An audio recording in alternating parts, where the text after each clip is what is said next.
The views and opinions expressed in this podcast represent the official stance of Partners for Affordable and Reliable Energy or PARE and are intended to provide educational and informational insights on energy-related topics. While we strive for accuracy, transparency, and fairness, viewers are encouraged to further research and engage in discussions to enhance their understanding. Viewer discretion is advised.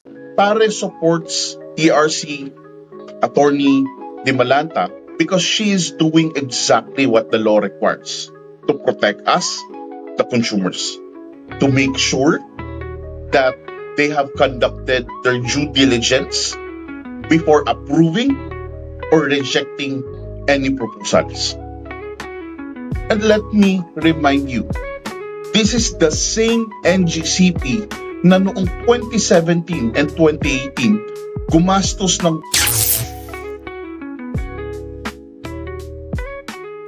upang pumuli dito sa Power Talks by Pare kung saan pinag-uusapan natin ang mga isyong may kinalaman sa enerhiya, kuryente at karapatan ng bawat consumer. Ako po si Nick Sator Jr., ang inyong Chief Advocate Officer ng PARE or Partners for Affordable and Reliable Energy. Ngayong episode na to, tatalakayin natin ang desisyon ng Court of Appeals na nag-utos kay ERC Chairperson Mona Lisa De Malanta na mag-inhibit mula sa rate reset proceedings ng NGCP.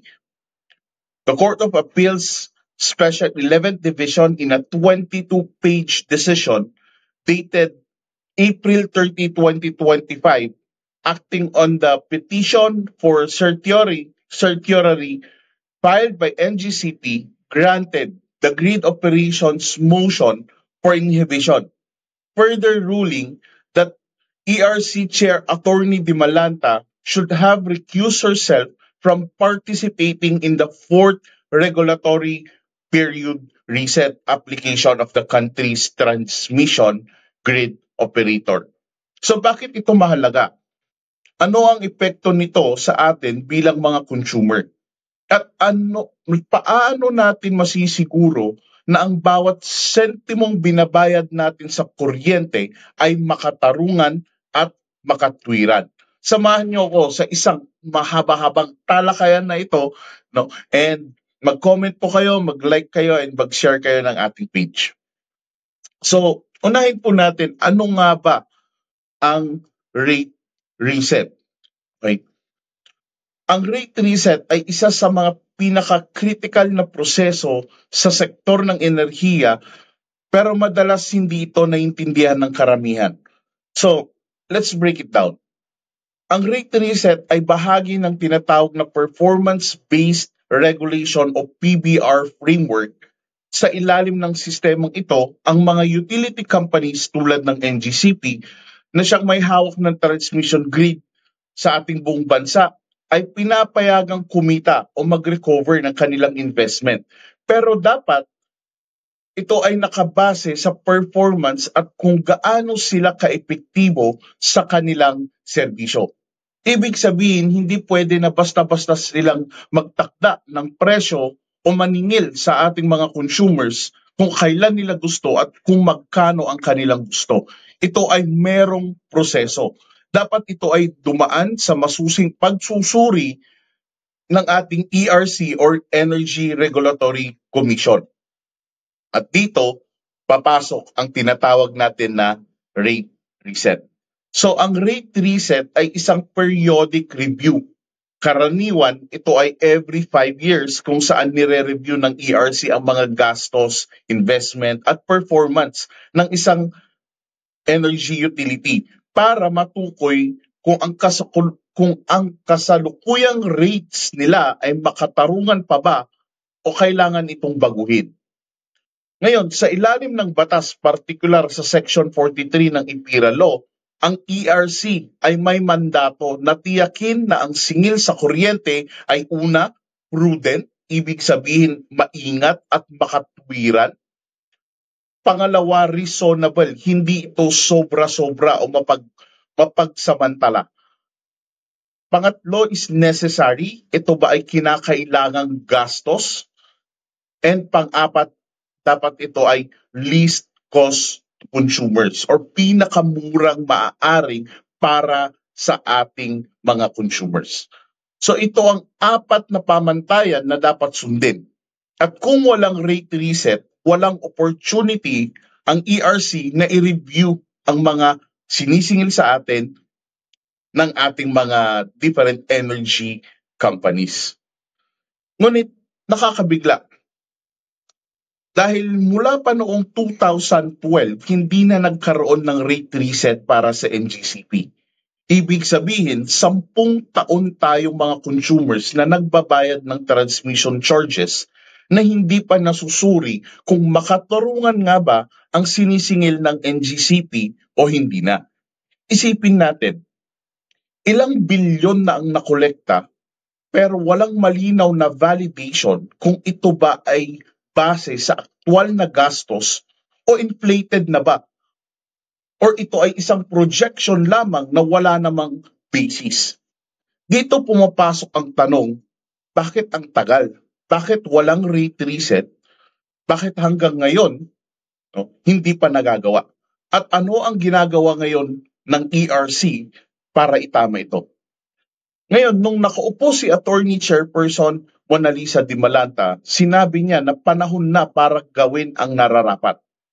Kailangan ang masusing review, kailangan ng historical data, kailangan ng transparency. Ang problema, ang NGCP ay tila bukas sa ideya, ang NGCP ay tila hindi bukas sa ideya ng historical validation. Mas gusto nila ang forward-looking approach kung saan hindi na daw kailangan balikan ang actual na gastos. Pero mga kapare, paano natin masisiguro na tama ang siningil kung hindi natin alam ang totoo nilang ginastos or we do not have any basis of their historical data? Malinaw na lumilitaw kung bakit napakahalaga ng rate reset.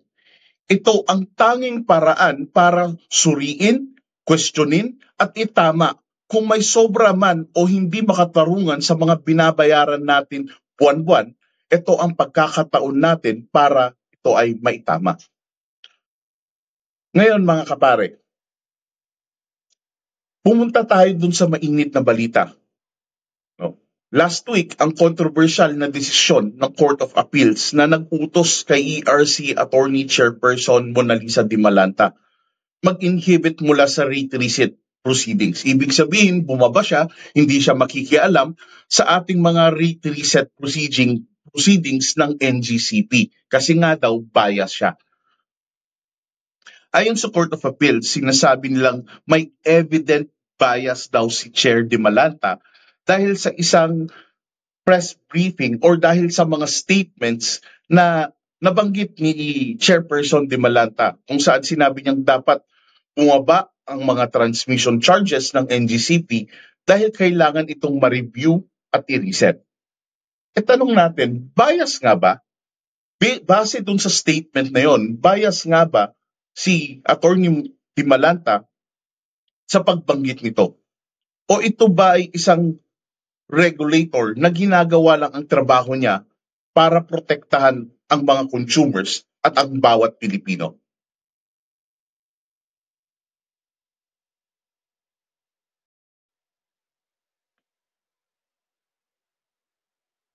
Let's look at the law. Under Section 43 ng ating IPIRA law or yung ating Republic Act 9136, malinaw ang mandato ng ERC to ensure that rates charged by power utilities are transparent and reflect the prudent and reasonable cost of doing business. Ang ibig sabihin, tungkulin ni Chair Dimalanta na tanungin, questionin at ikwento sa publiko kung paano binubuo ang transmission charges. At kung may nakikitang mali sa sistema, tulad ng 10 taon na wala tayong rate reset, hindi ba tungkulin niyang magsalita? Kaya nung sinabi niya na kailangan bumaba ang charges, hindi ito prejudgment, kundi pagpapahayag ng intensyon na ayusin ang sistema para hindi maapi ang mga consumers. ang ERC chair ay hindi dapat magbigay ng public comments habang may pending case para maiwasan ang impression of bias, sabi ng CA. Pero mga kapare, ano ba talaga ang ibig sabihin ng bias? Bias is when a person can no longer render judgment based on facts. Pero dito, wala pang pinal na ruling ang ERC. Dito, when Attorney Di Malanta mentioned the statement, may proseso pa, may public hearings pa. No. NGCP was allowed to provide documents, to provide counter arguments, and to provide pieces of evidence that they have actually charged consumers, no, at the least cost, and that it is prudent and it is necessary. At hindi lang yon. Lahat ng desisyon ng ERC are subject to judicial review. So kung sakaling hindi pabor ang ruling, may remedy pa rin ang NGCP. So hindi sila nawawalan ng due process. Pero heto ang problema natin. Naglabas ang Court of Appeals, no, ng ruling at sinasabi nga na, uy, Attorney Di Malanta, bumaba ka, hindi ka pwede sumama sa mga proceedings kasi bias ka. Anong mensahe ang pinapadala ng Court of Appeals sa ating mga regulators? Na kapag ba ang isang regulator na katulad ni Attorney Di Malanta ay pinatahimik dahil lang sa panawagan na protektahan ang mga consumers, dapat ba ito ay bumaba na? Anong klaseng takot ang madadala sa mga susunod na mga regulators natin? You know, this is what we call the chilling effect. Kung saan, kung magsasalita ka bilang regulator laban sa interes ng malaking kumpanya, pwede kang kasuhan, pwede kang ipa-inhibit, or pwede ka pang isuspindi. Kung ganito ang mangyayari, kung lahat na lang ay mananahimik, no, sino na nga lang who will now defend consumers? If the regulators cannot defend consumers, then who will protect consumers? Mga kapare, let's be very, very clear. PARE supports ERC Attorney Di Malanta because she is doing exactly what the law requires to protect us, the consumers, to make sure that they have conducted their due diligence before approving or rejecting any proposals. And let me remind you, this is the same NGCP na noong 2017 and 2018 gumastos ng over 369.5 million for representation and entertainment. Over 79.2 million for advertising.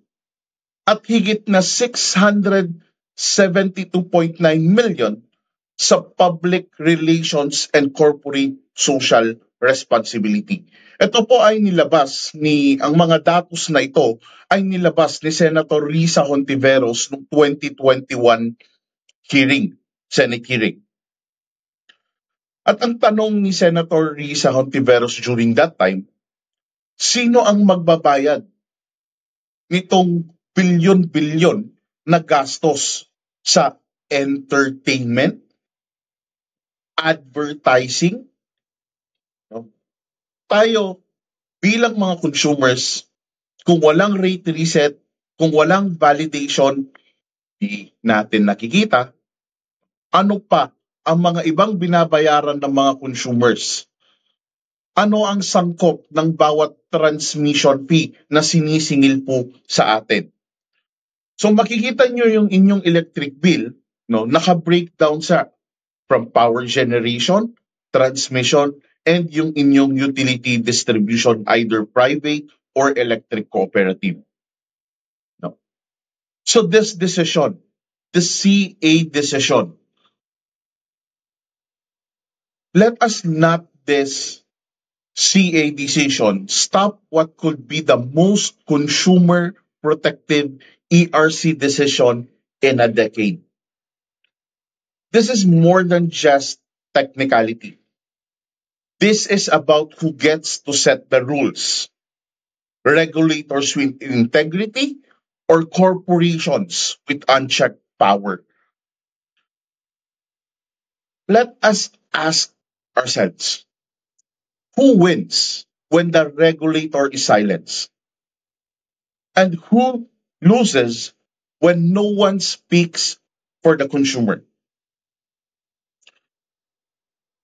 Napakahalaga na makita natin ang historical data, ang gastos ng ating NGCP. Mahalaga ang historical data sa rate reset dahil ito ang batayan upang masuri kung ang mga gastos ng NGCP ay makatotohanan at naaayon sa aktual na operasyon. Kung walang historical data, paano natin malalaman kung ang mga singil sa atin ay justified? Mga kapare, huwag natin kalimutan na historical data is transparency.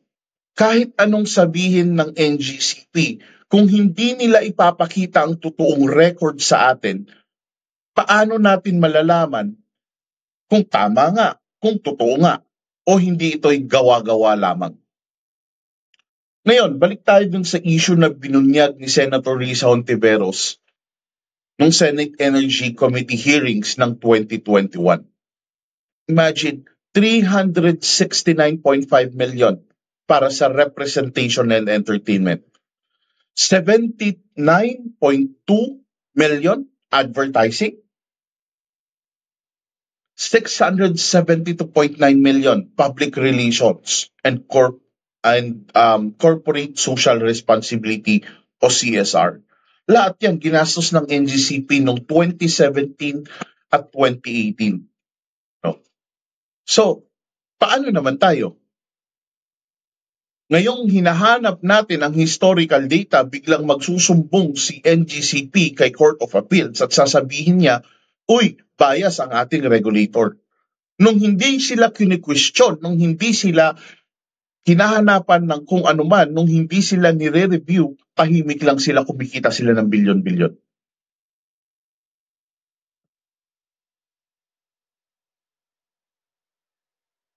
Parte nga ba ng core mandate ng NGCP ang advertising? Kung sila ang mag-ooperate ng grid, tiyakin na maayos ang serbisyo at they need to ensure the reliability of the grid, kailangan bang magbayad ng 1.12 billion ang mga consumers para sa advertising, para sa entertainment? Ngayon, tinatanong natin ang historical data, hindi ba namin pwedeng silipin ang historical data? Nung gumastos kayo ng 1.12 billion, binayaran ng consumers. Hindi ba karapatan ng bawat consumer na tignan kung tama nga ba ang rate na pinapasa nyo sa amin? Kung walang historical data, hindi natin malalaman kung ano-ano yung mga gastos, ano-ano yung mga makatwiran, ano-ano yung mga naaayon sa interes ng consumer. Malinaw naman ang prinsipyo ng Supreme Court tungkol dito sa kaso ng NPC versus ERB. GR number 114651 noong 1997, sinabi na a public utility cannot recover costs that are not prudent and necessary for service delivery. Ibig sabihin, hindi pwedeng ipasa ang gastos na hindi naman kailangan o sobra-sobra. At sa ating IPIRA Law, Section 43, tungkulin ng ERC na tiyakin ang mga rates ay prudent and reasonable. Ito ba ay tama? Maingat ba na pinag-aralan ang rates? Ngayon, sa mga previous ruling ng Supreme Court, it pointed out that the IPIRA or the Electric Power Industry Reform Act of 2001 empowers the ERC to implement safeguards against abuses in the energy sector. The Court of Appeals emphasized also in their previous rulings that the ERC's technical expertise is essential for interpreting contracts and settling disputes in the energy sector. Kaya't nung sinabi ni Attorney Dimalanta na we need to validate the historical cost of NGCP para masigurong makatarungan ang rates. Hindi ito bias. Ito ay mandato at tungkulin ng ERC para protektahan tayong mga consumers. Sa mga hearing at dokumento ng ating NGCP, parang sinasabi nila na hindi na kailangan ng historical data. Dapat forward-looking lang dapat tayo. Forward-looking. For whom? For the Filipinos? For the consumers? Or forward-looking lang tayo for the investors ng ating NGCP? Sa PBR, may projection at future plans. Pero hindi naman ibig sabihin na hindi na natin titignan kung ano ang nangyari sa nakaraan. Kung hindi natin alam kung ano ang nagastos noon, paano natin masisiguro na ang future projections ay hindi ito bloated o unnecessary cost for consumers? Hindi nga ba't ang ating konstitusyon sa Article 2, Section 9 ay nagsasaad ng Estado ay dapat magsulong ng isang makatarungan at dynamic na kaayusang panlipunan? No? Sinasabi rin sa ating civil code na ang bawat isa ay dapat kumilos ng may katarungan, magbigay ng bawat isa ng nararapat at sundin ang katapatan at mabuting pananampalataya, na sa konteksto na ang mga gastusin ng NGCP, ang mga prinsipyong ito, tila hindi nasusunod. Na dapat ang bawat sentimo na gastos ng ating consumers, dapat ito ay necessary. Ngayon, ang paggamit ng pondo para sa mga gastusing hindi naman direktang nakakaapekto o hindi naman direktang nakikinabang tayong publiko, tayong mga consumers, ay isang paglabag sa moral at legal na obligation ng NGCP. So what's at stake? What's at stake is ang transparency na karapatan natin bilang consumers. Pangalawa, ang integridad ng rate setting process. Pangatlo, ang accountability ng mga monopoly katulad ni NGCP. Tandaan po natin, wala pong competitor si NGCP. Mag-isa lang po siya na grid manager natin. Ngayon, kung papayag tayo na hindi na kailangan ang historical data, para na rin nating binigay ang blankong cheque sa mga kumpanya at sige, bahala na kayo sa presyo, bahala na kayo maningil sa mga consumers kahit hindi ito patas.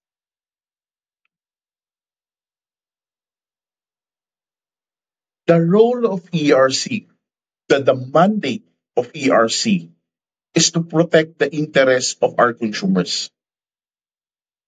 Sa panahong ito, sa paghingi ni Attorney Dimalanta ng historical data at pagsusuri sa mga gastusin ng NGCP, ginagampanan nila ang kanilang tungkulin upang masiguro na ang bawat singil ay justified. Pero bakit ngayong nagtatrabaho si ERC, ngayon naman siya iniipit? Tandaan po natin, may 10 taon mahigit wala po tayong rate reset. 10 taon na ang mga consumers bayad lang ng bayad, hindi natin nare-review kung saan pupunta yung ating bayad. Ang desisyon ng Court of Appeals na ipa-inhibit si Chairperson Attorney Di Malanta, maaari itong magdulot ng pangamba para sa mga susunod na chairperson ng ERC para gampanan ang kanilang tungkulin ng buong tapang at integridad. Kasi matatakot na sila. So dapat hindi natin itong hayaang mangyari. Dapat tayo ay manindigan para sa transparency at accountability.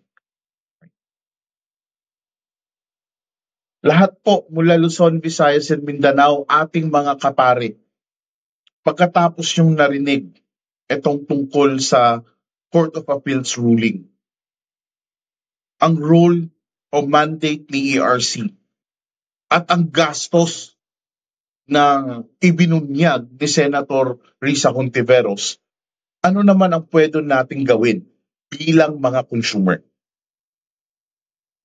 Ang laban na ito ay hindi lamang para sa ERC or kay Chairperson Attorney Di Malanta. Ito ay laban ng bawat Pilipinong nagbabayad ng kuryente.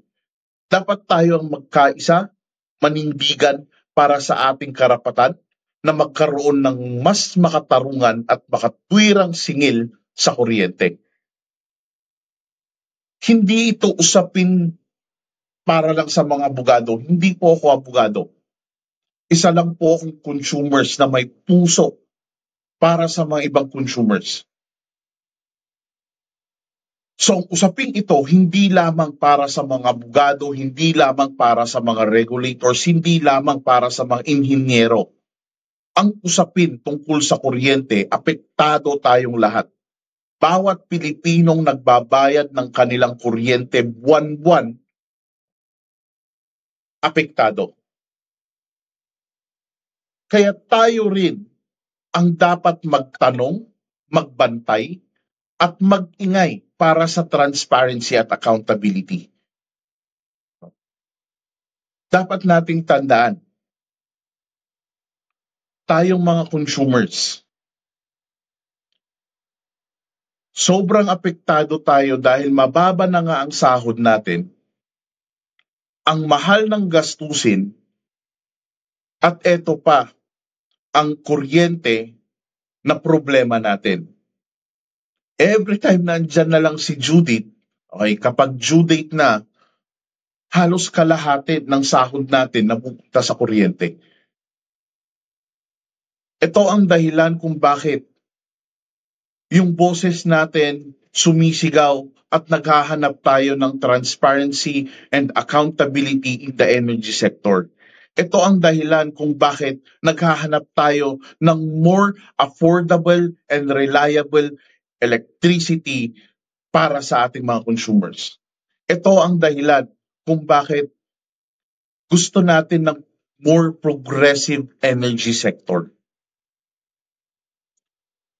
Sa mga questions po ninyo, send nyo po ulit sa akin. Bukas po ang ating tanggapan. You can email me, send me via Viber. You have my number as well. Sa ating mga kapare dyan, maraming salamat sa pakikinig sa ating episode ngayon. Tandaan natin na ang bawat sentimong binabayad natin sa kuryente ay dapat makatwiran at makatarungan. Sama-sama tayong manindigan para sa transparency, accountability at karapatan ng bawat consumer. Hanggang sa susunod, ako po muli si Nick Sator Jr. at ito ang Power Talks by Pare. Again, I'm Nick Sator Jr., your Chief Advocate Officer of Partners for Affordable and Reliable Energy, and I'll see you in our next episode. Keep your questions coming, keep your comments coming. See you till next episode.